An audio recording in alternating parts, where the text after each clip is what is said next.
Welcome to Talk Football with Tyrone. Here we do football analysis, football podcasts, and football shows. So today we are going to look at the Champions League match between Manchester City and Real Madrid that ended with City thrashing Real Madrid 4-0 at Etihad. We will also analyze how Pep Guardiola set his team effectively to dominate Real Madrid, outplay them and outpass them, and made them look like boys on the pitch. We are going to see how Pep Guardiola achieved this in this game. So both teams lined up with their 4-3-3.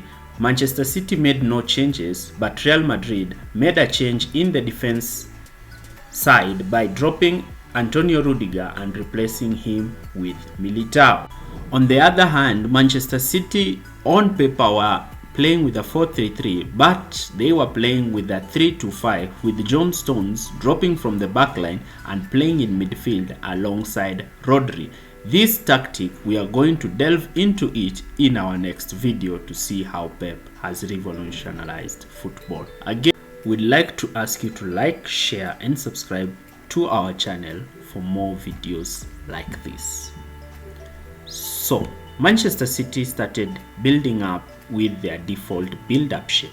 In the first 5 minutes, Real Madrid tried to press Manchester City high up the pitch, but the position of John Stones, unlike the previous game, limited Real Madrid's press because Manchester City had an extra man in midfield. From the clip here, you can see Real Madrid is going man-to-man with Manchester City, but the position of John Stones is allowing De Bruyne and Gundogan to pick positions in between the lines and be able to receive the ball directly from their three centre-backs and goalkeeper. So Real Madrid decided to sit back and not press Manchester City in their build-up shape. And this enabled Manchester City to build in their default 3-5 formation, as you can see in the picture below. Oka tucking in to form as a right centre-back, Akanji tucking in down the left to play as a left centre-back, with Stones and Rodri playing in midfield, De Bruyne and Gundogan occupying the half spaces, with Haaland occupying the central space, and Bernardo Silva and Jack Grealish playing in the wide areas. So Manchester City continued to build their play as usual, having a 5-man player in midfield. This limited Real Madrid's opportunities from breaking and attacking Manchester City because Manchester City were easily able to circulate the ball. John Stones tried to pick Bernardo Silva, who was playing out wide, to receive the ball, and this prompted Camavinga to come out and go after Bernardo Silva, but this created an opportunity for De Bruyne to make the run in the half spaces. You can see Manchester City is repeating its half space tactic by playing the ball to Bernardo Silva. Bernardo Silva drags Camavinga out, and Bernardo Silva plays a quick first time ball for the run of Kevin De Bruyne, but Eddie Militao managed to stop this move.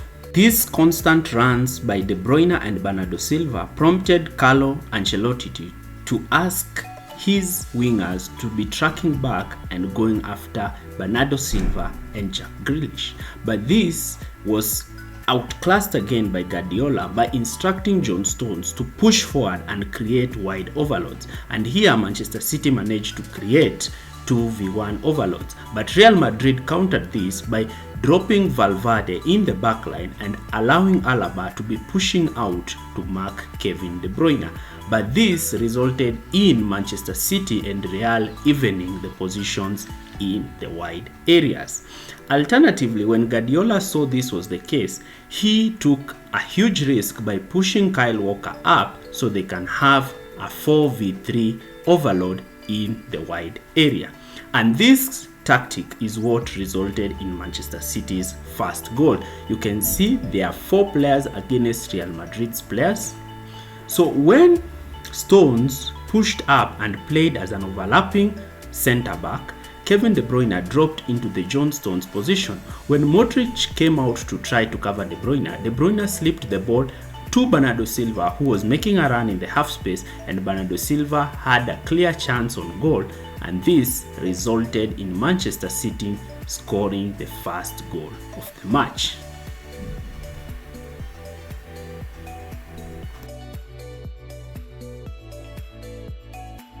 This pattern of creating wide overloads was also repeated on the other side of the pitch, with Gundogan, Jack Grealish, Akanji and Rodri forming the diamond in the left hand side.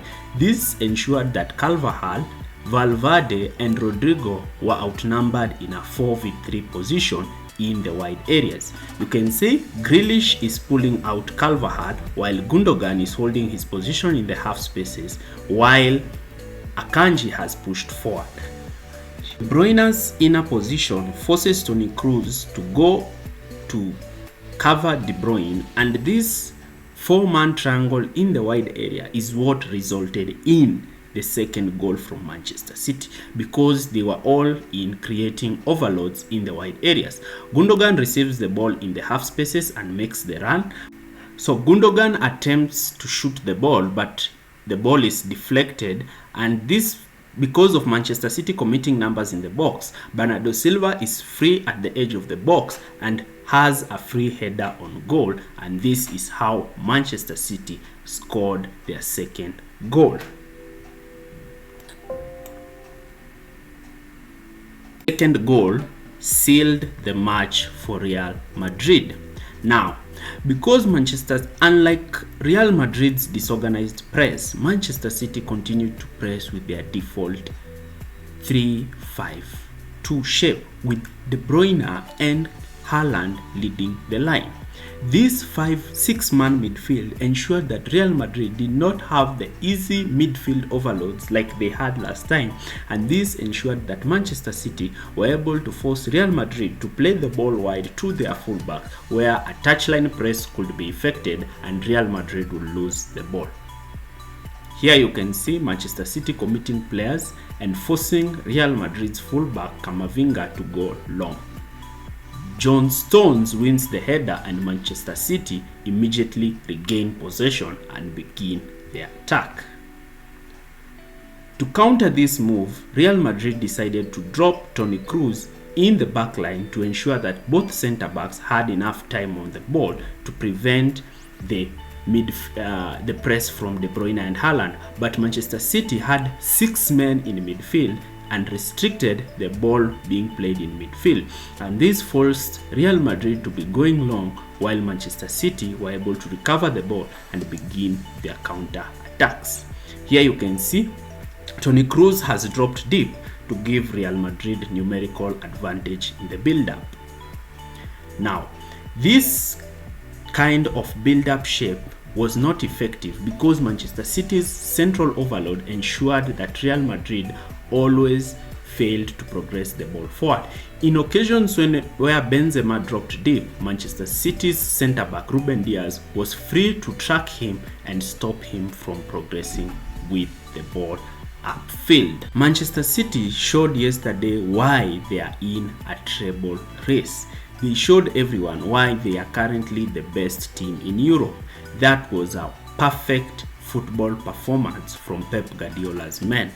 Do you think Manchester City have the capacity to win the Champions League this season? Leave your comments down below, and if you stayed with us till the end of the video, thank you for watching.